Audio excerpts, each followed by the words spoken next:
No worries. Hey, here he is. You're being recorded, No apparently. worries. It's all good. How's that? So interest rates are Oh, changing, it gosh. looks like again, and all kinds of stuff happening for investors. So kind of what's your take as we're kind of launching into the first quarter or final quarter of 2021? So on the retail side, everything Powell's basically saying we're gonna start tapering, even though the job market's showing a lot of people are quitting their jobs, or a lot of people are leaving their jobs, which is it's a huge concern, of course, but the job market, the employment, income, all those things are still looking overall pretty good. But the Powell saying the tapering that really freaked the market out. We saw a massive drop last week. Like I think when I talked last week, I was like, lock. If you have a loan, if any of you have a retail loan, lock it. Just make it happen. Because the rates, like the average, everyone was like, oh, sub threes. Yeah, now we're like sub fours, mid threes, low threes. And I have a feeling we're not going to see a change for a while knowing that. So it's like, yeah, lock in. If anyone like that's on, lock. Like if they didn't, I'd lock. Just be safe, because it's the market really took a huge hit. The stock market's doing really well, so everyone's going to the stock market. Like the large investors are going to the stock market to make their money. And so the mortgage side is not seeing it. And yeah, that's where we're at right now. I'm not sure if that helps with anyone here, but yeah, short term lock, long term, you may want to wait, but go for it, Matt. I don't know if Matt had something to say or if he was just tuning in, but no, that's awesome. That's super helpful as we're checking things out in the market, what's happening. So good stuff. Anybody got questions about the market? Feel free to drop it in the chat. I think the chat is on. Which is cool. I got one quick addition to that. Steve is absolutely right about rates right now. The biggest thing that people need to look out for, especially in the investment standpoint, is investment rates are going up. So plan for that for future projects. But for those who are watching more of the international markets, the big unknown right now is Evergrande in China. They're the second biggest. They're the second biggest developer out there, and truly, they're in some trouble. Yeah. What is the? Well, I guess first of all, do you guys ship to Hawaii? Jonah shipping something to Hawaii in case everybody want to know. Oh, good luck. Yeah, good luck for that. Yeah, no, so that whole Evergreen thing is pretty interesting. And there's a lot of US funds that are tied up into that whole China fiasco. Yeah.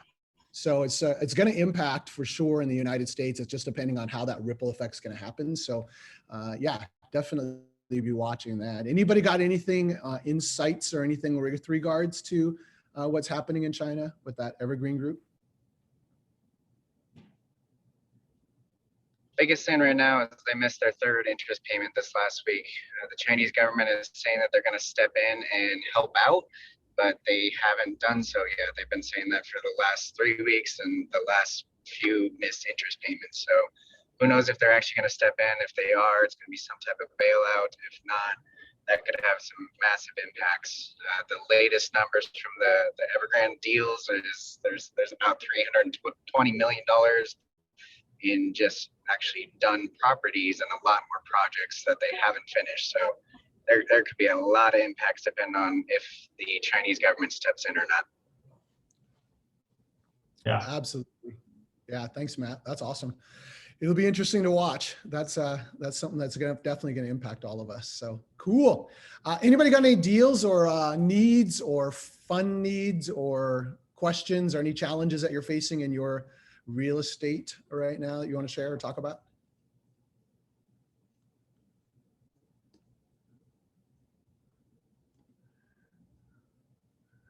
Now suddenly nobody has any deals going on.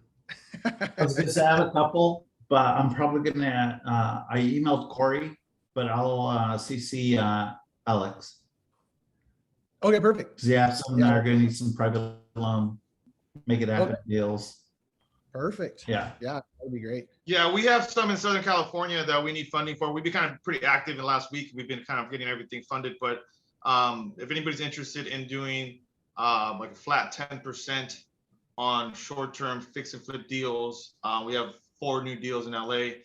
We need at least 50 to 75,000. I usually pay like 10% flat, which ends up being annualized closer to 20% because it's short term. These are cosmetic entry level fix and flip deals. So yeah, if anybody's interested, I'm very selective who I work with, just simply because I feel like I answer to 2 people, which is my team and my investors. And so I'm very selective of who I take money from, because I'm going to have to answer to them. So flat 10%, minimum 50 for some short-term fix and flip deals as a second lien, because we were doing hard money in the first position. That's perfect. Alex, drop your email in there on the chat so that way anybody can reach out. Southern California, so fix and flip, short term, if you're interested in doing some private lending. Alex is legit. So I'd personally give money or lend money. I wouldn't give Alex money. I'd lend money. Yeah, but Alex is awesome. So follow him. If anybody's kind of new to private lending and you're not sure what that is, we did a couple of guests ago. We talked a little bit about private investing. So check that out. It's on our Facebook page. And then when you're private lending, I always say, get to know the person first. If you're not sure, like for example, who Alex is, check out his social media, follow him, listen to his podcast, and you'll start to get a sense of their heart and their integrity. And just if you get a good vibe to invest your funds with them. But sometimes it's a really good opportunity in terms of passive income to put some funds in there. So Alex is a good guy. So perfect. Anybody else got any deals you want to talk about or share, or any needs? Kamal High and Tristan always got something good going on. What do you guys have happening? Well, I mean, we're looking to buy 4 more before the end of the quarter. And so obviously I know it's a wish for a lot of people. So, I mean, if you got anything on Oahu, we'll definitely look at it. Yeah, we got 2 in the market right now. Another one hitting next month. And so we're just looking to fill it back up. Perfect. That's awesome. Good luck on that 4. It's mid-October now. You'll do it. Yeah, we can do it. We'll do it. Do it. If anybody's not following Kamal High and Tristan on social media, you should definitely follow them. It's pretty fun to watch their journey and watch kind of a couple at work together. It's unusual, and you guys somehow make it work. And you're not divorced yet, so that's a good thing. My wife and I would have been divorced long ago, so we don't do that kind of thing. Hey, quick Keiko, what's Kamal High and Tristan's social media? What's your Instagram handle? It is at Kamohai and Tristan. So KAMOHAI and Tristan with a Y. Okay. Perfect. Hey, Kamal High, can you guys just drop that in the chat? Yeah. That way all of our mainland and Canadian friends who can't do Hawaiian words can go along. There we go. Or Maria, I see Maria here from, I don't know, where are you? What, are you in the United States or are you in another country? I'm almost Canadian. It takes time to figure it out. I'm in Colorado right now, and I'm outside, so it's a whole lot of shit happening over here. But hey, happy to be here. Welcome. We'll have to catch up with Maria one day. You guys would love her story. She's got some really cool stuff. Denver Broncos. Woo! Go! Somebody mute that guy. Who is that guy? Steve. That's awesome. This is the crap I have to deal with him every day. Oh my gosh. You have no idea. No, I couldn't do it. Anybody else got anything going on? Any needs? Hey, Koa, I actually have one other thing. Yeah. So we partnered with one of our mentors, Pace Morby, his partner, Cody Barton and Matthew Beard. And we're doing a find 50 people their first deal. So it's like a challenge, but we want to be those people that kind of give back, right? And we're trying to get 50 individuals their very first deal in real estate. So we're having an air meet. I'll put the link in the chat. You can DM us and then I can send you the link as well. But we're going to break it down exactly the steps you need to take to get your first deal. So if anybody's interested. That's awesome. Yeah, drop the link in the chat and then keep Corey and I updated because, you know, if there's 50 people that are brand new, they're going to have a hard time getting financing. Maybe we can put together some sort of bridge financing for them, hard money, so that way they can get better rates and try to make it happen because your first deal is life-changing. It's the most stressful season of your life, but it's life-changing and it's a great way to get started. You know, we should do a coffee talk one week where we all talk about our first deal and our nightmares. That's a great idea. I love that. Right? That we should totally do that. Maybe towards the end of the year. We all got so many good stories and we'll invite everybody who wants to do their first deal to listen in. And then after that, they'll be like, brah, no ways. Like your first deal and your ugliest deal. Oh yeah, man, that'd be like a 7-day coffee talk, brah. We'd have so much. It'd be awesome. Right on. Anybody else got any other deals, needs, anything going on? Good deeds you want to share? I want to say something. Oh, go ahead. Hey, what's up, Justin? Long time no Not see. too much. Just leaving closing office here, so I'm driving. Hopefully you guys can hear me okay. But Kikoa, you and I had a conversation about 2 years ago, and we were talking about when I go full time with investing and general contracting here, and I made the switch 2 weeks ago.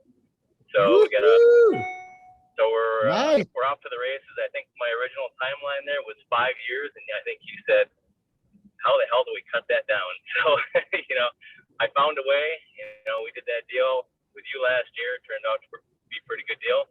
Yeah. And then we're just going to repeat the process over and over, exactly what we did last time. So I just got one under contract. It's the ground up. We're probably going to tear it down to the foundation and start over. But the numbers look good. We're in Western Washington, looking for partners out here. Just need more money to scale up. But I left 7 years of business development and commercial construction and got 20 years of construction under my belt. So all of that, no problem. I got the time, I got the money, or I got the time, I got the know-how. I just need the money now. Nice. Love it. Dude, congratulations, man. I distinctly remember that conversation. We were sitting at the hotel, actually with Brandon Turner at the table. Yeah. We were like, yeah, this guy's got to quit his job, quit the W-2. And so I think I owe you a beer if I remember correctly. So we got to celebrate, man. Maybe over a Seahawks game. We'll do it over a Seahawks game since, you know, there's like 3 Seahawks fans on this. And, and the Seahawks need all the help and the prayers they can get, bro. I appreciate the words of inspiration that you gave me years back. And I like seeing everybody's progress. So you guys all keep me inspired. Thank you. Yeah, no, please stay, keep us updated. And then we'll definitely have you share some of your story because you and your wife work together on deals and your wife's an amazing designer, which is awesome too. So yeah, that'd be fantastic. But huge congratulations to you. That's fantastic. All right, thanks, guys. You look so much less stressed out right now. So that's awesome. I'm loving it, man. I'm not a sleep in kind of guy, but you know, I just said I don't want to set my alarm anymore. I wake up early. You know, it just feels good. No more TPS reports at the corporate office. I love it. Right? Yeah, no, life is good. That's awesome. Well, congratulations. You know, I think also somebody else just did the same thing. Is Daniel Kong on? Daniel, is he on? He was on. He left. Did he quit his job? He quit his job, bro. Where is he? I thought I saw him come in. Wow. Where's Daniel? Daniel. I don't know. It's awesome. He had a big job too. He was working for one of the big companies in Hawaii. So he came on and probably fell out. But anyways, if he comes back on, we'll pick on him. Let's see. So we've got some stuff in the chat happening. JVing in Florida. If anybody's interested in Florida, John's got kind of a deal there. Clearwater's a good area. Jacksonville's hot right now. So if anybody's interested, check that out, which would be cool, or hit them up. But let's transition real quick here. I wanted to give some time for our guests. So if you got anybody in your network that's interested in university or student housing, shoot them a quick text to tell them to jump on because today's guest, that's what he's been focused on. And his story's kind of cool because he started off in California and then just kind of had an opportunity to leave his really successful tech sales position and then leave everything behind and literally pack up his car and travel across the country. So we'll get to hear his story, and he's going to share a little bit about some of his success and then also one of his most difficult deals that we can learn from. And I think what's really cool about his story is that he's an ordinary investor like all of us, just trying to figure things out, but he's doing super well now. But he's had some pretty good challenges along the way. He's a good friend of mine. We got to hang out in Hawaii and had a blast. And so today, without further ado, I want to welcome Rob Larue on the Coffee Talk. So woohoo! Welcome, Rob. What's up, you guys? Keiko, thanks, man. That was a nice introduction. It's hard not to have a big smile when I'm talking to Keiko, so I'm sure you guys feel the same way. It's a cross between marijuana and just happiness. You gotta keep I love it. It's a Pineapple Express. Yeah, or the Maui Wowie, as we say in Maui, Yeah. right, Alex? That's the only reason Alex is there, bro. It's like we get the Maui Wowie, and it's like, yeah, that's why we do real estate in Maui. You know, and everybody wonders why Brandon Turner chose Maui. It's like, really. But anyways, we're glad you're on, Rob. We're gonna spend a little bit of time chatting with you. And so for anybody who's new to the Coffee Talk, this is every Friday. We do it just for about an hour. And it's just investors coming together, and it's very organic. So feel free to jump in if you got questions for Rob along the way, or drop it in the chat. If you've got other conversations in the sidebar on the chat, is totally cool. If you got a deal or a JV, or if you're just kind of, want to ask questions about something going on, that's awesome. This is not meant to be something that's formal, just kind of fun. But what it's also inspiring is hearing stories of really, really good investors. And it's cool because Rob has got a pretty solid story. So Rob, originally from San Diego, and you had a tech job, worked in the Bay Area, right? Yeah. I'll give you the quick spiel on how I got into real estate. So I grew up in San Diego. I went to school in Santa Barbara.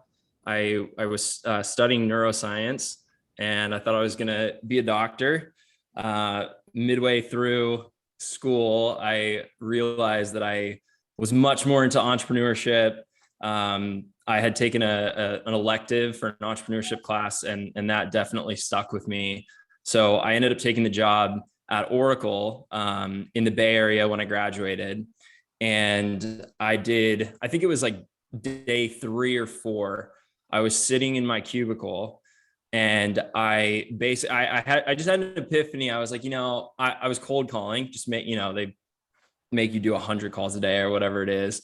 And I'm thinking to myself, I'm sitting in this cubicle in San Francisco making not even enough to live on. And Larry Ellison is sitting on his 300-foot yacht in the Caribbean right now.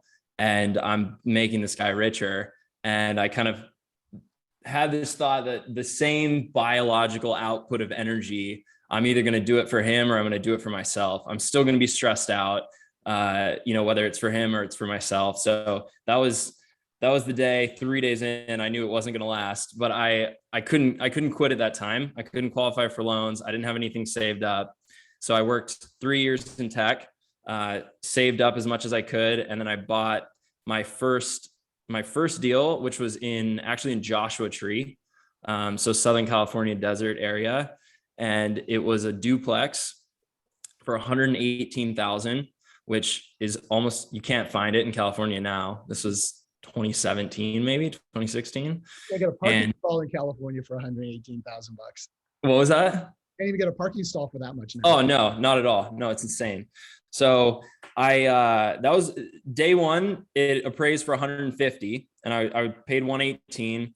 Each side rented for 600. I think I was cash flowing, $200 a month, but I was hooked. I made 30 grand that day and had the cash flow. So a year later, I went back, I refinanced it, and I was able to pull out, I think, about 50,000. And I used that to buy a 4-plex.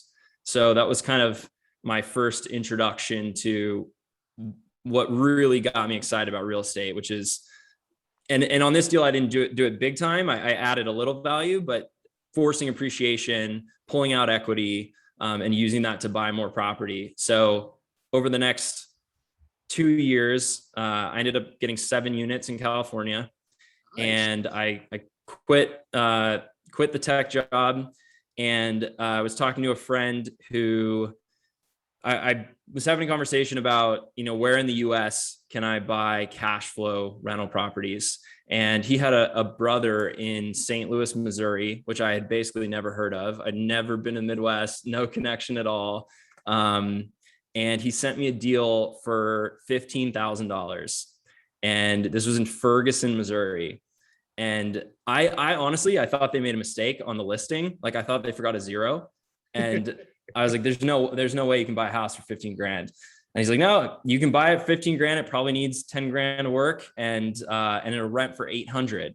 So I bit, and I bought the thing. I drove across the country to St. Louis by myself. I didn't know anybody. Actually, I'm going to share. I thought this would be fun. I haven't done this before. I'm going to share my screen. I'm going to show you this house. So this is it. Wait, can you guys see my screen? Yeah, it's nice. Okay. That's So a this is the 15,000 house I bought for 15 grand. This is the first property in Missouri I ever bought. Nice. And I lived in this house for a summer. I slept on an air mattress, and I rehabbed it. Actually, I'll show you. This was my sleeping arrangements. So I'm curious. so I roughed it. And I did this. I thought this was going to be a summer project, and I ended up staying for 3 years and buying everything from a couple more of these single families. I started getting into young professional, bigger rehabs, bigger buildings. I bought some student housing, and I went through it along the way. I couldn't get loans at the time, paying 15% hard money. I had 6 figures of credit card debt, and I was alone out in Missouri. So it was a tough path, but I finally, a couple years ago, was able to refinance out of all the hard money, stabilize the portfolio, and just hired my first full-time property manager for my portfolio. And so as of right now, I'm up to about 75 units, and and getting this thing going. So that's the quick spiel. I love it, man. That's inspiring. So along the way, if anybody's got questions, you're welcome to drop them in the chat as well. But otherwise, I'll kind of ask some questions on the way. I know your story because we drove up to Haleakala, so we had 2 hours in the car together talking, and so it's exciting. Yeah. And it's not enough time to cover all of that, but you kind of covered a huge span of events. How many years was that from tech job to today? Yeah, so let's see, I graduated in 2013. So tech job was about 3 years, and then I went out to St. Louis in end of 2016. So it's been 8 years since tech job to buying these properties where I'm at now. But I went full time 4 years ago. Grab the body parts out of that car. Somebody needs to grab one body part out of the car. Who's got body parts in their car? So Rob, real quick. No, that was a body board. Oh, body board, not body parts. I was like, we got this recording. That's awesome. Rob, so you were talking a little bit about this $15,000 property. You were talking a little bit about some successes there. But I want to spend a minute just talking about you just kind of rolled over 6 figures of credit card debt and a lot of hard money. That was kind of one of the darkest moments of kind of your real estate investing career. So talk about that just a moment, because we'll start at the low part and then kind of talk about some of your best projects. But what happened there? Like how did that happen? And then the final question I'll ask is, what would be your advice to other investors so it doesn't happen to them? Yeah. So, okay. So yeah, I mean, it was really just the feeling of every move that I made, all of my chips were, I felt like I was all in on every single move I made. Like I could not make a mistake. So the feeling was like my back was up against the wall for probably 3 years. And I was managing everything from acquisition to management. I was general contracting, finding, subs myself, hiring guys, and finding tenants, fixing issues. So having all of that pressure with, hard money loans at 15% and having high credit card payments. I mean, I think at one point my monthly expenses were 20 to 30,000 a month of payments that were due. So that was incredibly stressful when you're fresh out of school on your own in a place where you don't really have like a support group. So that was definitely part of the dark times. And some people like, I had a contractor steal almost $50,000. That was a really tough one. So that was part of the dark times for sure. Yeah. Well, and you didn't have a W-2 job, so No. it wasn't like you were having a career that could supplement the 30,000 a month payment. Correct. So you were juggling between one property, one draw to pay another draw. Correct. Exactly. Commingling funds. I mean, that's the only way that can happen, right? And you Absolutely. get to 6 figure credit card debt. Yep. I mean, thank God you're out of it. Yeah. now, And I which is mean, great. and the numbers always theoretically worked, right? I wasn't buying bad deals necessarily. It was just juggling a lot of deals at once. And like you said, having construction draws, make sure rents came in, fixing issues along the way. So it was just a lot of variables at once. Yeah. So what would you have done different now? If you had to do it all over again, and what would somebody who's kind of newer to the space and trying to scale like you did, what would you say would have helped if you would have done that one or two things different? Yeah. So I think one big thing is I probably left my W-2 job too early. And I think I made it a lot harder on myself. So if you don't have a huge pool of cash basically to play with and go do this, I would not suggest leaving your W-2 job yet. And mainly it's to qualify for loans, right? So you don't want to carry 12% interest payments for too long. Like it's good to make quick, all cash acquisitions. And it's a good tool to have in your back pocket. But you don't want to have that forever. That will crush you. So I would say, keep the W-2 job until really you can live off of the cash flow or get close. And that helps with loans. I also, a couple other things along the way, like be really conservative on your rehabs, both in timeline and in cost. I think out of, 50 plus rehabs I've done, one of them has come in under budget. The rest mostly have been 25% over budget. I mean, the good news is that like I was also conservative on rents, so it made up for itself on the back end. But being really conservative, and it takes longer than you think. You can be really optimistic going into these deals, but if you're just starting, it took me longer and was more expensive than I thought. So just be very conservative. That's awesome. Well, and then kind of take it to the next level then for investors who aren't the newer side and have done it for a while. You quickly went from the flipping side to the holding side. And now you've got 75 doors, you've got passive income coming in. So that's really nice. What is 75 doors? What kind of passive income is that? Yeah, sure. So I'm getting close to, when I finish up leasing these last couple deals that are finishing up in the next month, I'm are you talking about like monthly passive income? Yeah, off the 70 doors, 75. Sure. Doors. I'm getting close to like 15K a month. That's great. Yeah. Yeah, that's fantastic. So that's awesome. Which is why you have moved from Missouri to Austin, Texas, and bought yourself a gorgeous palace. Yeah. It's not that nice, but hey, I try and live within my means. Yeah, no, that's fantastic. So do you have a deal you can share with us? Some photos and some numbers just to kind of help us. And particularly in Missouri, I think what was interesting is that you went from single family $15,000 houses, and then you started to slowly move into student housing. Yes. And, I think a lot of us hear about student housing. We know universities are, trying to house people. There's most of the time a shortage, or the students don't want to live on campus. They want to live nearby. And mom and dad are willing to pay big rents for nice places. So you're kind of capitalizing on that in a way. Yeah. And so you've got a kind of a unique business model. So talk a little bit about that and show us a little bit about a deal. Yeah, sure. Okay. I'm going to share my screen. I'll walk you through. Hold on one sec.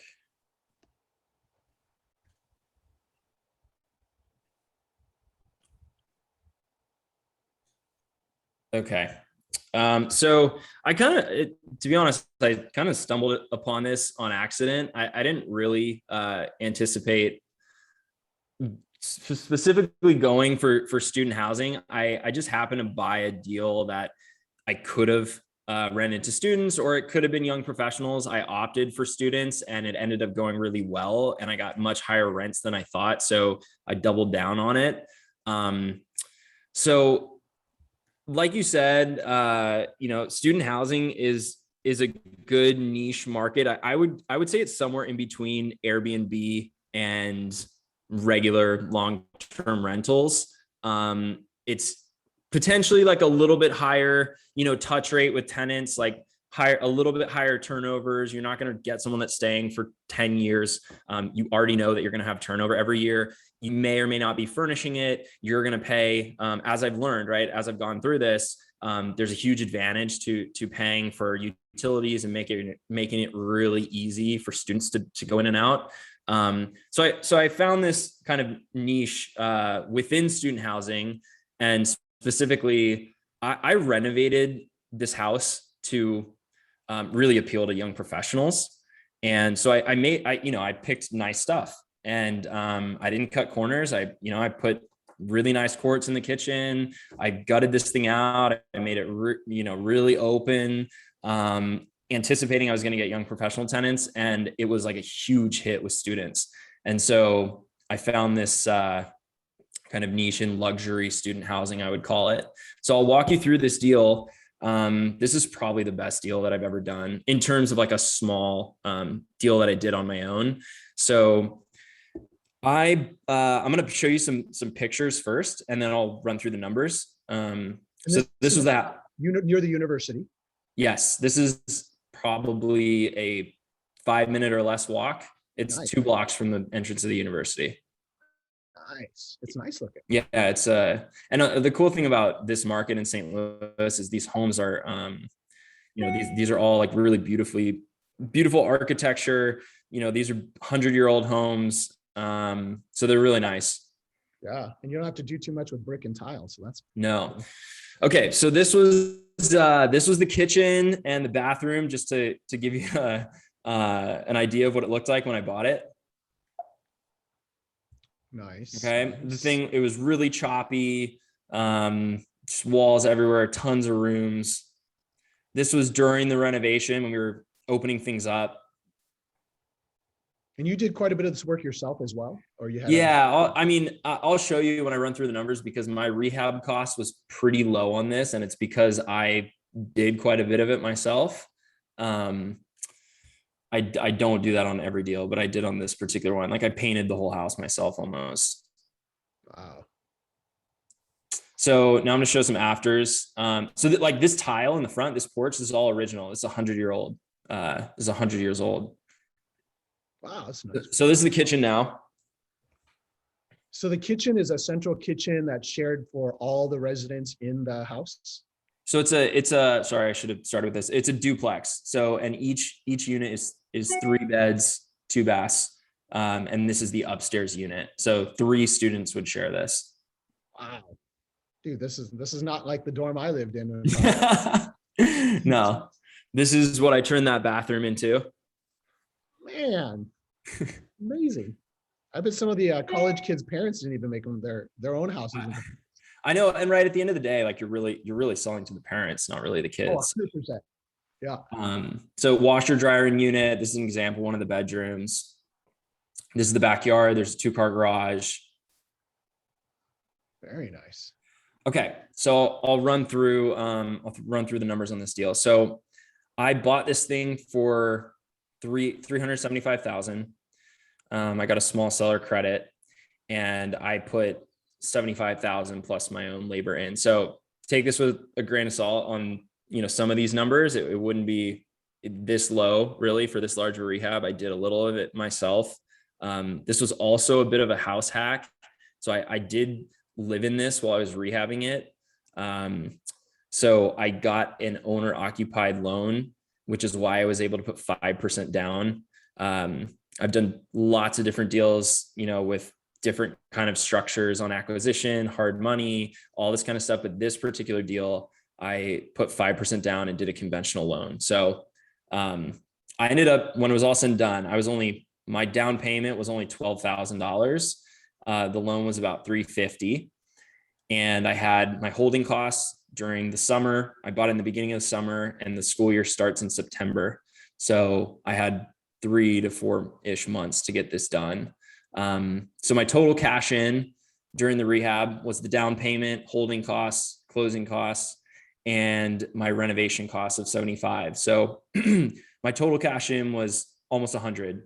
When I rented this deal, I'm getting 2,800 for the top unit and 2,400 for the bottom. So 5,200 gross income. Principal and interest of 1,900, almost 2,000. Taxes, insurance, all of my expenses. I took 10% total for vacancy and maintenance.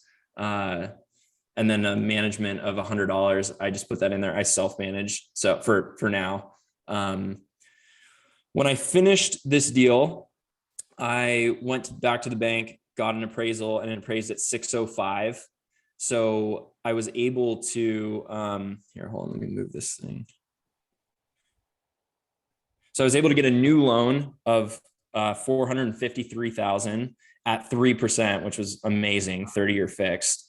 And with that new loan, if you come over here to the return analysis on the right side, I was able to pull out almost 100,000, and I ended up being out of pocket essentially nothing for the deal. So, right, Brandon Turner and these guys talk about BRRRR all the time.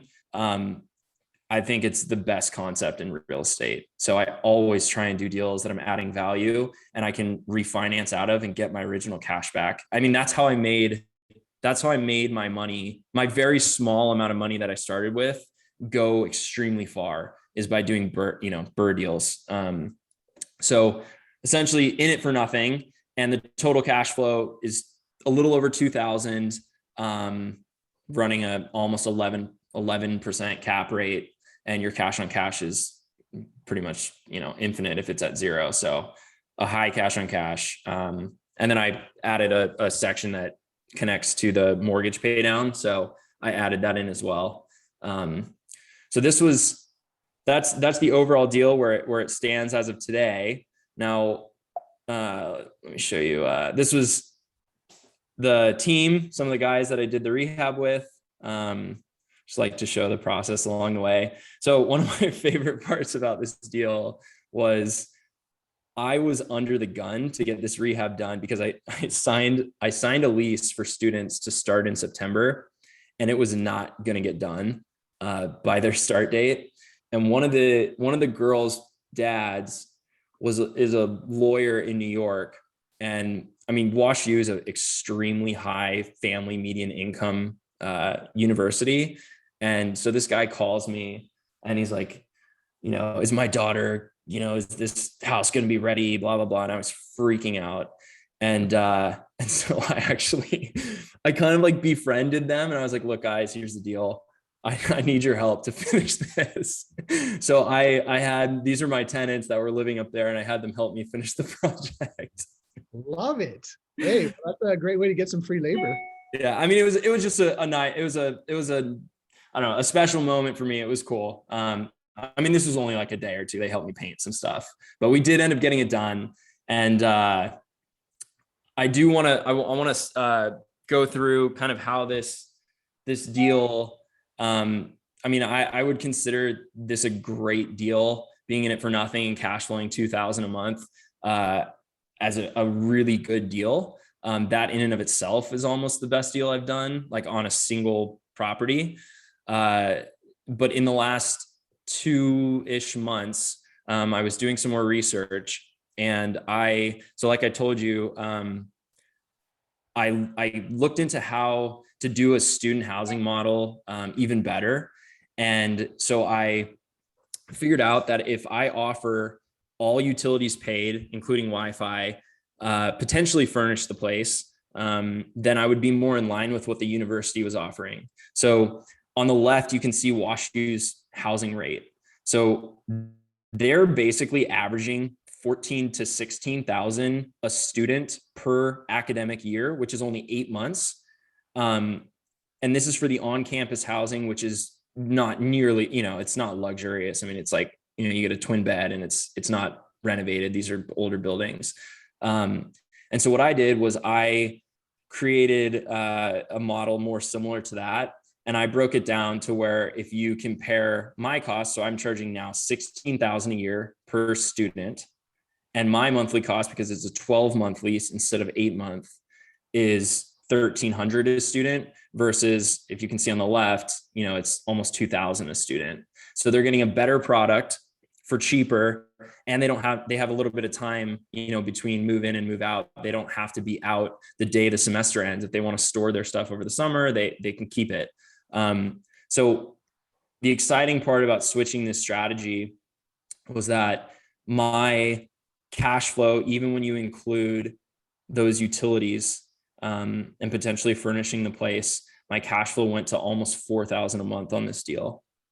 That's awesome. So when you take a look at that, going back to that university slide really quick, and you take a look, that's brilliant. Like, you're looking at what the university is charging, less a food plan, because you're obviously not providing food, but you're looking at, say, Waterman Boulevard. The food plan is on top of the housing cost. Oh, so they have to, it's required. They have to purchase another one on top of that cost.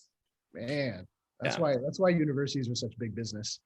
But smart to kind of come alongside and provide some really nice housing, and guaranteed your house is much nicer than anything that the university is providing, and at less expense. So when it's a 2-student versus 3-student, 4 students, does that mean that's a 2-bedroom, a 3-bedroom, and a 4-bedroom? Yeah. Good question. So this is a 3-bed with it kind of has an office / flex room. So I just broke it down. If 2 students wanted to have the whole thing, this is what their cost would be. I based it off 3 bedrooms. So my goal for the entire unit was that $16,000 a year times 3, which equates to like $4,000 a month, would be the rent for a 3-bedroom. For a 3-bedroom. And if they bring another student in and use that office space as another bedroom, which is totally fine, then their per person cost just goes down. That's crazy. And so all the utilities are included. So that makes it really nice and easy. Yes. So yeah, that's fantastic. So you hit on a really solid business model. So how have you scaled using this in terms of student housing? Yeah. So I really the way to scale this, and it may be different depending on what university this is, you go to, but kind of looking at specifically the types of median family income, demographics, size of school, and kind of getting as close as I can to WashU, because it's working there. If I look at it on a national scale, but even here in St. Louis, there's many more buildings that could be renovated to this level and run this way. So I am right now in the process of putting a list together of all the different buildings that are, hit these certain criteria: walking distance, safety to the neighborhood, all that kind of stuff. Size, can it be turned into a duplex? Is it already a duplex? Can I get a bigger, can I do 4 units? Usually you need 3 bedrooms to make these numbers really home runs, 3 bedrooms per unit.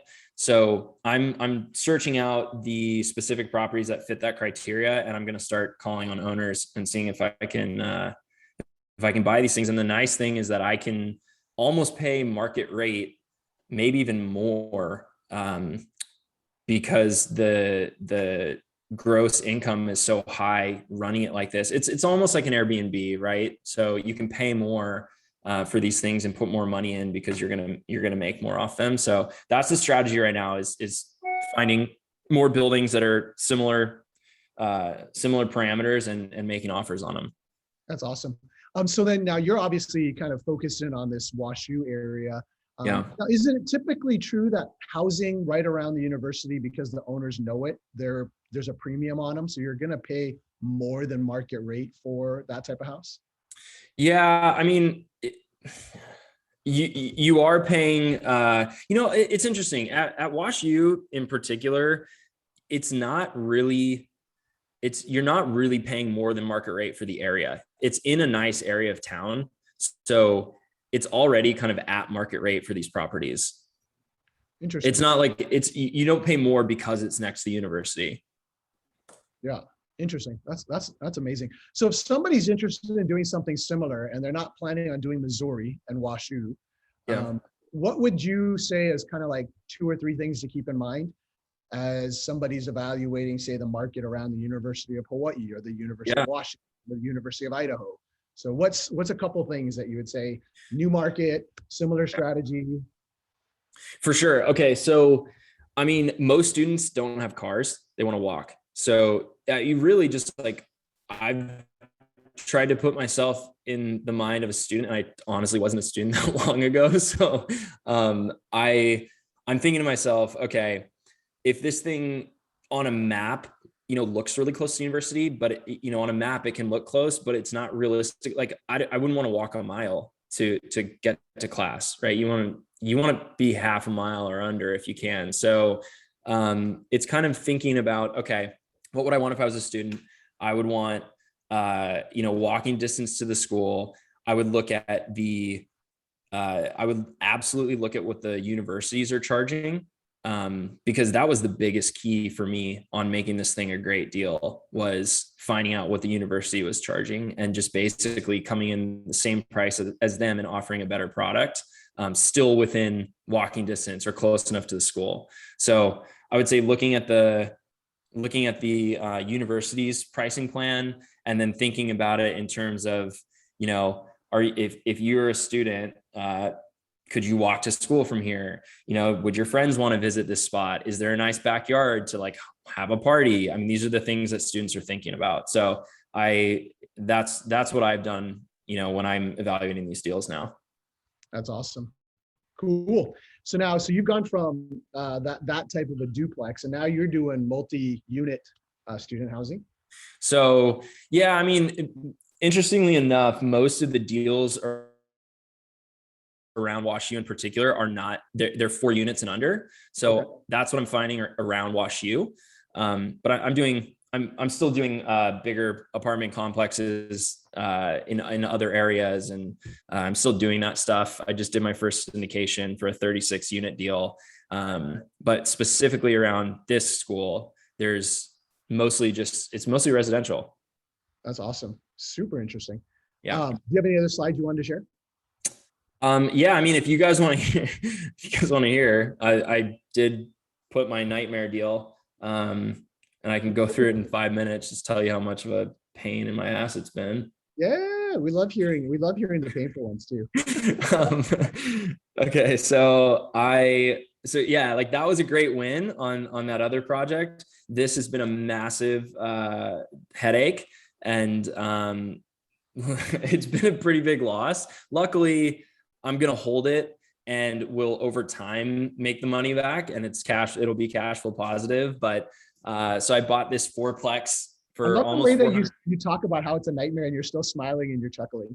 Like it's so painful that you have to laugh. I love it. I have to laugh it off. Otherwise I don't know. I just want it to be over. It's still not over. I mean, it's been like 2 years. And it feels like just the money pit of all money pits. So I'm sure some of you guys know that feeling.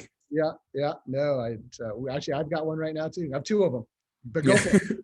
390K, rehab 180. Wow. That was the original projection. Okay. And we were supposed to get it done in 8 months, and it's been over a year, and we're already at 400 spent on the rehab. So we're more than double the budget. And granted, like things happened, right? Labor's been almost impossible. This was in the middle of COVID. I reframed, a 6,000 square foot 4-plex entirely, and lumber, 10x'd in price when we had to buy lumber. So some things out of my control happened, but still it was, this one hurt really bad. So your budget is 400. So you paid 390 and you're technically in at almost 800 grand right now. Yes. Wow. In Missouri. Yes. Wow. Where 800 grand buys you a mansion. Yes. All right. Yeah, it's disgusting. Do you have photos of this nightmare? Yeah. So this is when I bought it. There's 4 units. They're all 2 beds. This is what the kitchens looked like. This is the bathroom. And I'll show you it's really nice now. We've made a lot of progress, but it has been, it's been a long one. So. Wow. So it's getting close to done, it looks like. It's almost there. I'm although I've said that about 5 times. So Well, we always say it optimistically, feeling like if we just say it, it'll get there. yeah. But that's nice. Do you do your own selections of finishes? Yeah, I work with a designer, a friend in San Diego, actually, that she has a tile, cabinet, flooring, supply shop, and we kind of work together on it to figure out the layout and design. And I usually buy my tile and some other materials from her and have it shipped from California, which interestingly enough ends up being the same price, if not cheaper, because you don't have to pay sales tax if you're buying it in Missouri when you're paying for it in California, I guess. So Interesting. So the question is, so 400,000. Oh, dude, that's beautiful. Nice floor tile. thank you. 400,000. So that's out of pocket, right? Because you're way beyond a bridge. The 180 original budget was part of a construction loan. The overage is out of pocket. Wow. Yeah. Ooh, Hurts. that's painful. Yeah, it's pretty painful. It's painful, Kiko. I know. I don't know if I'm going to be able to afford any trips to Hawaii anytime soon. That's all right. We'll come visit you in Austin. You got better barbecue there than Hawaii anyways. Yeah. That's awesome. What other photos do you have? That's beautiful. I think that's all I put in here. So yeah, I mean, what's the plan? Like you're going to be done in a couple months, few months, realistically? so I'm going to be done in, I really believe we'll be done in a month. Wow. We have the first 2 tenants are moving in. One's moving in tomorrow. One's moving November 1st. And Okay. we're on final paint on the bottom 2 units. So you've recruited the tenants to come and help paint for final paint. I really should use that strategy. I don't know, dude. It's kind of smart. I think it's great. It's got some motivation there and people can do their thing. So it's good. So you're going to rent these out. You're all in at about 800K. And so you're not going to cash flow for a bit, right? You're going to have to pay this back for a while.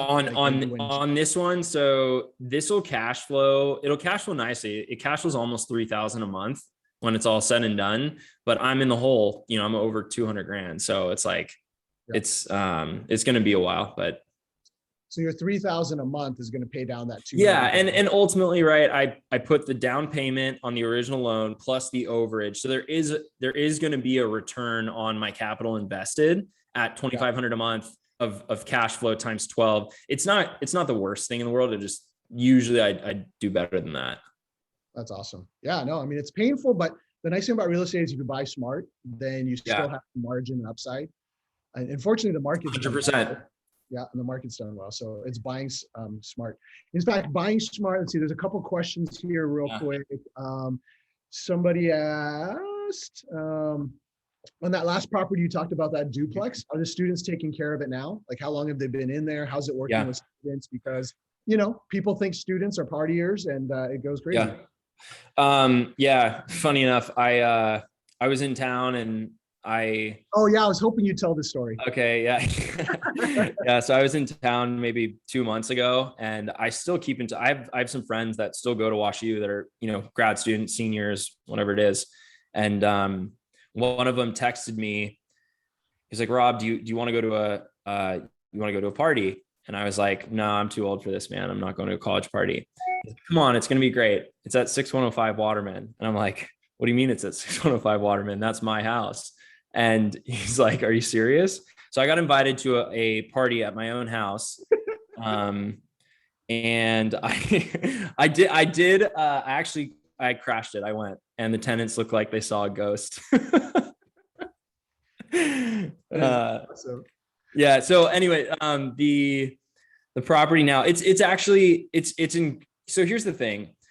I am somewhat of the belief that you can only mess up a property.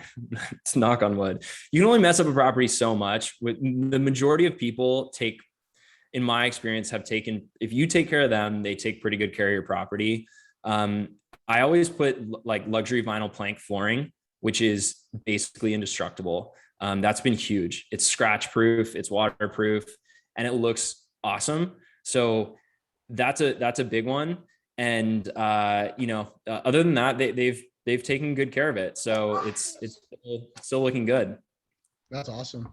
Even with kegs in the bathtubs. Exactly. It's double glaze it. And then this is a great question Chris asked, from a marketing perspective, how do you market to students, especially when you're competing with university housing, which obviously they want to fill up first. What's your strategy for that? Yeah, so that's a really good question. Okay, so first off, students still look at the main sites. So like Zillow, Trulia, HotPads. I still get leads from that for students, but by far the best way for me has actually just been word of mouth with the students. It's been really, really cool because I have not had to advertise this for 2 years now. Students are knocking down my door, getting my number from the current tenants, being like, can we rent your place for next year? Or the current tenants will be like, hey, we have some friends, can they lease the place for next year? They actually do it for me. That's been the number one. That's awesome. So what would you say then for the very first unit where you didn't have any tenants, where do you first go find those students? Yeah. So, I mean, here's the reality is you put it on Zillow and the main spots. And if that's not really hitting, I would find someone at the university. I'd ask a student, be like, how do you get some students, they have a specific website, right? Like it's a specific to that school. Some students have Facebook groups that they find it on. There's all kinds of different ways. I would just ask them because then you'll know exactly what's going on. Nice. Or be like Rob, you go to a college party and start handing out flyers. I don't know if I'm going to admit that on further discussions. I think that's fantastic, bro. That's hilarious. Keone asked a design question because Keone's a big real estate flipper in Hawaii and a great designer himself. But he's asking, are floating cabinets a signature design of you, or is that kind of standard for that neighborhood? Definitely a signature that I've done. It's not a standard. I really like the look. I think it's modern. I think it's cool. People have seemed to like it. So I've rolled with it.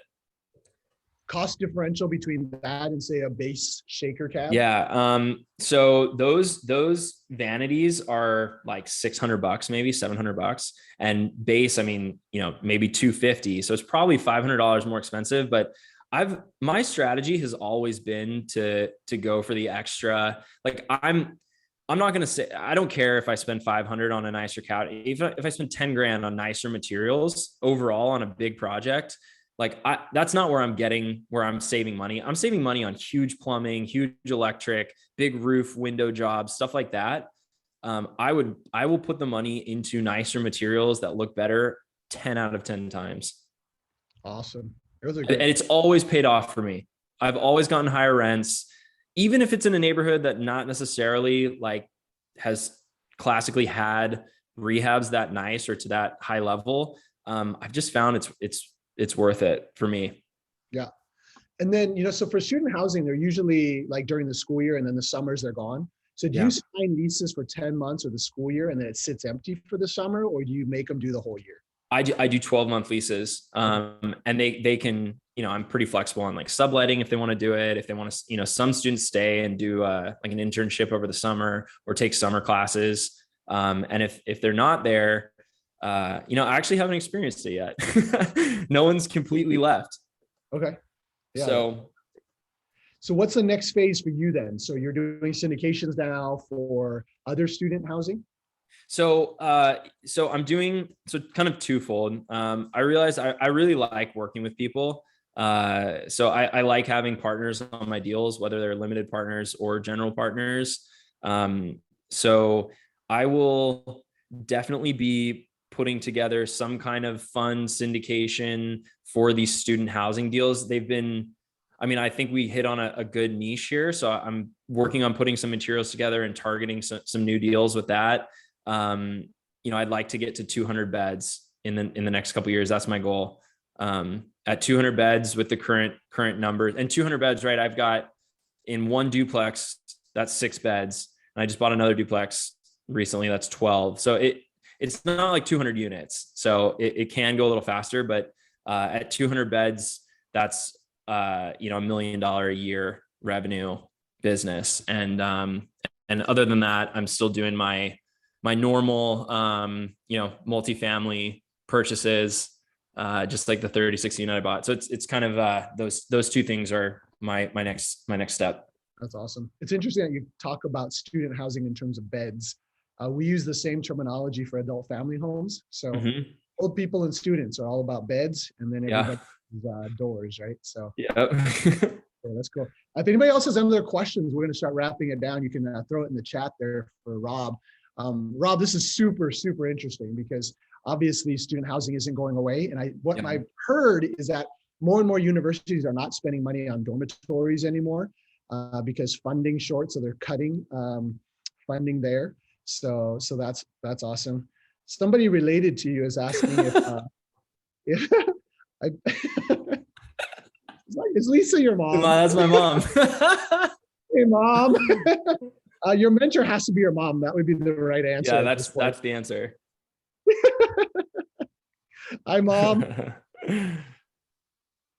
Your son's awesome. He's a little he's crazy, but he's awesome. But we won't talk about that stuff.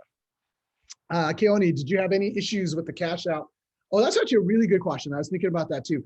You refinanced and you had no W-2 job. Your 6-figure credit card debt. You've got hard money all over the place, and you're probably looking like crap from sleeping on an air mattress and stressed to no end, right? Yeah. So how do you possibly get a refi done on not just one but several properties? Yeah. So, I mean, I dug really, really deep. I mean, I feel like I could be a bank underwriter at this point. Like I dug really deep on understanding Schedule E, what all of the different rules for Fannie and Freddie are on how they basically add up your income and figure out your qualification numbers. So I figured out, all these things, like if you have a lease, but they haven't been there for 2 years and you can't document the income, they just take 75% of the lease. It doesn't matter. You don't have to show the income. So I had tons of strong leases. And so once I really understood, okay, here's my income, here's my payment. Like I was cash flow positive, right? But to a bank's eye, it's completely messed up. Like you said, they play by different rules, and you really have to check the boxes. So I just learned what the boxes were, and I made sure that my debt to income was enough to support it. And the reality is, it's a lot easier to do these cash out refis and do when they're rentals versus an owner occupied or versus like a house that you're going to move into, because it's already making money, right? So it doesn't affect your debt to income at all. It just keeps it even. So as long as your income supports it, you usually can qualify. So here's the other thing. If you have credit card debt or hard money loans that are not in your personal name, they do not show up on your credit report. So, don't ask, don't tell. I mean, Say that one more time, because I think everyone suddenly their eyes perked up and been like, "What?" So that was a big lesson for me. I don't know how ethical this is, but the debt in your business's name that's on a business credit card or hard money loans, depending on which hard money lender, is not reported to your personal credit. So when you're going to a conventional bank and they run your credit score and it doesn't show up, they don't see that 50 grand you have on a business credit card. So they don't count it against your debt to income. Gotcha. So that helped. I put a lot on business credit cards. Gotcha. And how do you get a business credit card or a business line of credit when you have no W-2? So yeah, I think that's a good question. I don't know. I applied. It's probably based on your credit score. So they run your personal credit and they get your credit score. but in my I don't know, 5 or 6 different business credit cards I've gotten throughout this story, not one has ever required like business documentation for, income or anything like that.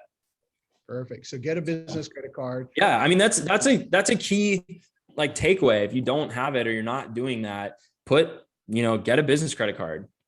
Yeah. You and I were talking about in Maui, the ones with air miles and the one with money back is the best one. So, Yeah. That's awesome. Do you need an LLC to get a business credit card? I believe so. It doesn't have to be an LLC. It can be any time. It can be a sole proprietorship. It can be any kind of business. But I've always had an LLC when I got it.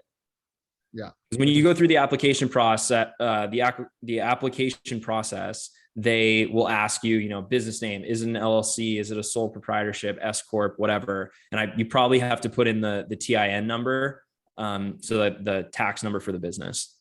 Yeah, that's awesome. And then finally, which I think is interesting, is that you have declared real estate professional status. Yes, as a result. huge. So from a tax standpoint, it's Huge. massive. You file your own taxes, and so Yeah. you haven't paid taxes for how long? Almost since I've been doing real estate for 5 years, I haven't paid taxes. Yeah. And that's because of real estate professional status, meaning that I can take off of my income almost everything I do, with regards to real estate, with travel for real estate, everything. And this magic cheat code called depreciation, which is a made up expense that allows you to pay no tax. Yeah, which is awesome. Do you do cost segregation on all of your properties too? I'm starting to. Nice. I'm starting to on the bigger ones. Yeah. If you need a good cost seg person, let me know. We got some good ones. Awesome. Sweet. Leo and Lisa says we've got business credit cards without an LLC, but as a sole proprietor, definitely use your there you go. instead of EIN. So yeah, thanks Lisa for that. They do traveling nurses in their Oh, sweet. So yeah, it's really cool stuff. So we're gonna have them share down the road too. I'm curious. I want to hear about that one because I'm thinking about doing that with my house here in Austin. That's really interesting. I want to hear more about that. Yeah, that's super stuff. No, you're not gonna do that to your house there, dude. That's my guest room. Don't be giving away my room. Come on. Bro, what's great question from Roshan. What is cost segregation? You want me to take that one or you? Yeah, you take it. You're the hot. I'll fill in whatever you mess up. Okay, I know the high level of it. You back me up on any pieces I'm missing. So I'll be your backup singer. Okay, so a cost segregation study is if you do a big rehab, so you buy a building and you do a big rehab on it, certain pieces of the rehab can get depreciated faster than others. So meaning if you do 20 grand of new flooring and 100 grand of, new windows and a new roof, that 20 grand of flooring, according to the IRS, has a 5-year lifespan. So you get to, it might be 10, I don't know what it is, but it's shorter. So you get to depreciate that on a shorter time scale, which means you get to write off more each year. The windows may be the normal 27 and a half years. And so each year it's the total cost of windows divided by 27 and a half is smaller. So cost segregation breaks out all those individual pieces of the rehab and figures out which ones you can depreciate faster than others so that you ultimately get a bigger write-off faster. Is that right? You hit it perfectly, dude. It's beautiful. Sweet. Yeah. So trying to write off stuff as quick as possible. And then you have a lot of write-offs opportunities in the year of acquisition. So if anybody doesn't have a really good tax accountant, that's the best, is get a CPA who's real estate oriented. If you need a hookup for that, hit me up as well. We've got lots of those types of referrals, and it's great to have somebody like that. Keone's gonna run. Keone's awesome. Thanks, Keone. Keone. He's a licensed agent, flipper. He's our mentor. Love it. Thanks, Keone. Nice to meet you. It's awesome. Well, right on. If anybody else has got questions, drop it in the chat. But this has been really inspiring, man. This is exciting to talk about student housing and what you're up to these days. And so right now you've got a project in the works. I have a couple projects in the works. So I'm still in the middle of renovating the second student housing duplex that I bought. And then my bigger project is I have, besides finishing that fourplex that is still not done, I am in the middle of a 36 unit. That was my first deal where I raised money. I did a proper syndication on it, and that one is we actually just repaved a huge 100 space parking lot yesterday. So I'm going through that process right now, and that's hopefully going to be done in a year or so. It's a big one, but it's interesting that project has taken up 5 to 10% of my time and energy, whereas this fourplex has taken up 90% of my energy. So, I think there is something to be said for hiring, professional contractors that, have their own team, that have their own trucks, excavators, all that stuff. It does make the process a lot easier. Yeah, 100%. My nightmare deal is I have a fire station that I bought. BC days is what I call it, before COVID. It's going on 2 years of ownership, and man, talk about a fire. The thing's always on fire. Something's wrong. But my point is that I started as the self GC because I own a company, and so I'll just take care of it. And man, that's such a mistake. We're so busy that it becomes the last thing we think about, the last thing we do, the last thing we put time to. So 100% agree with you that if you hire a really good contractor, keep them accountable with timelines, you'll get the job done faster and save a ton of money.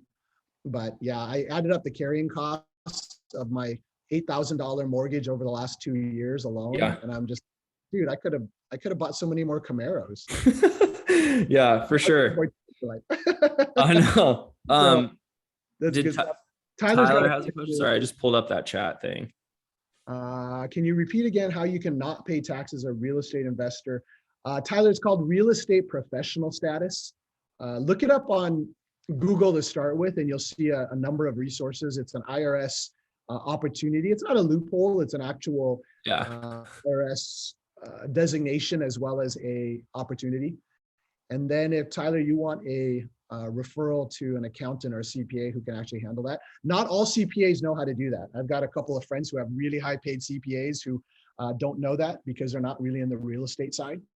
So and just to add to that as well, Tyler, the general concept is at least, so the keyword's depreciation, and this is really important for qualifying for loans too. I could do a whole thing on this because I went so deep, and I did all my own taxes for the last 5 years, which was really difficult, but I learned a lot, right? Because I had to qualify for these loans, and I just couldn't have a CPA. I need a CPA slash loan officer, someone that's both. That's what I really need. But so if you call it, you buy a house for 100,000, and the house is that you get a value for the land and a value for the building, right? And usually the city or county designates that. So let's say this $100,000 house, 20,000 is for the land and 80,000 is for the actual building. So the IRS says you can depreciate the building over 27 and a half years. So you divide that 80,000 by 27 and a half, and whatever that is, $3,000, or I don't know what it is, but every year for 27 years, you get to take $3,000 off of the income from that property. And ultimately, the way I was able to not pay taxes was my depreciation was high enough on all these deals that it offset my profit. So I was making money, right? But then I had this fake expense. It's not fake. There is a useful life of these things, but I was able to write off this expense of depreciation, and it basically made all of my income go to close to zero, or 20,000 or 30,000 for the year. And so that gets even more when you do things like cost segregation, and you can accelerate the depreciation over shorter periods of time. You can write off higher levels of depreciation and get your income really low. So that's how you don't pay taxes. Yeah, that's awesome. Paper losses is what we call it. Yes. Fantastic.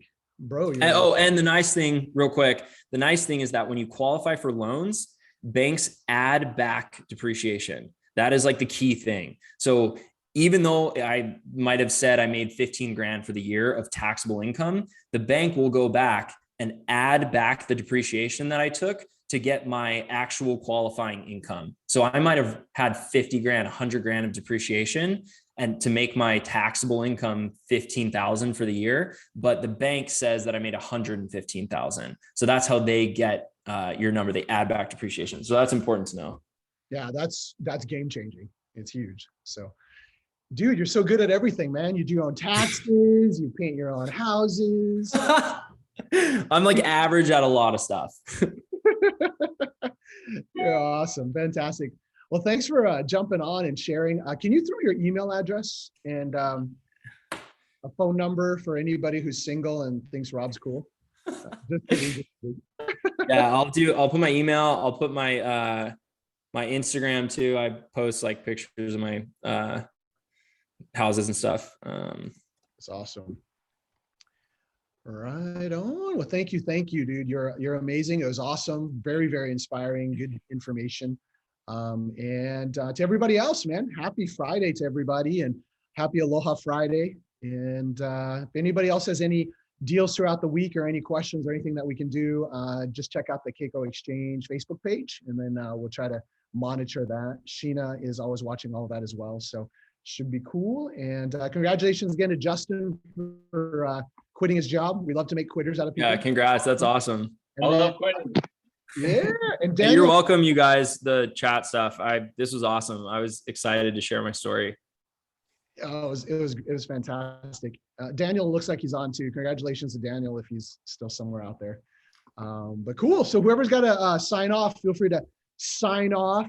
This recording is going to be posted on the Facebook page if anybody wants to go back and listen to Rob talk about all those cool depreciation and real estate professional status and stuff like that. So otherwise, have a great Friday. We'll hang on for just a little bit, but for those that got to take off, I can't believe it's been an hour, 20 minutes, bro. I know, that's fast. That's kind of like the time when we run up to the mountain, man, like 2 hours. Like, oh, that was a short drive. Yeah.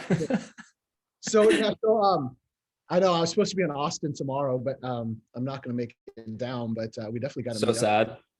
I know, dude. I wasn't going to tell you that, but it's cool. It's good. Yeah. A lot of good comments are awesome. You're welcome, guys.